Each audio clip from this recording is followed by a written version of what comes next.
momenti impegnativi. Intanto io, come si può sentire, non sono originaria di Castelfranco Veneto e quindi questo è stato un po' una difficoltà, forse soprattutto all'inizio, perché quando mi sono trasferita in Veneto non avevo questo chiaro. Io pensavo di fare un'esperienza fuori, ancora lontana da casa, dopo Madrid, per poi tornare a casa e costruire lì la mia realtà, perché da brava donna meridionale sono molto legata alla mia famiglia, alle mie origini.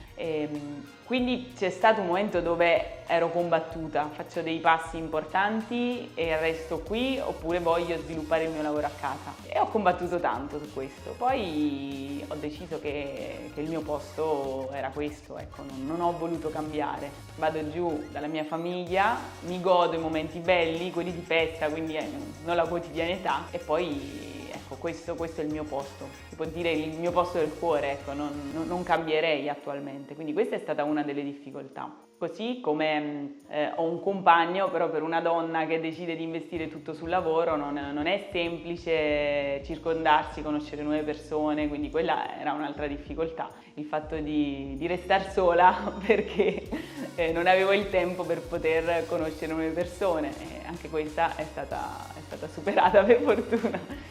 Paure che posso avere sono forse, ecco, sempre la disposizione del tempo per un futuro. Adesso non sono ancora mamma, ma in un futuro bisognerà superare anche questa, ecco, capire come gestire bene il tutto per poter riuscire ad avere il tempo giusto e l'attenzione giusta a quello che è il mio lavoro, che mi piace, non abbandonerei, ma anche dedicare del tempo a quello che un giorno si spera, insomma, possano essere i miei figli.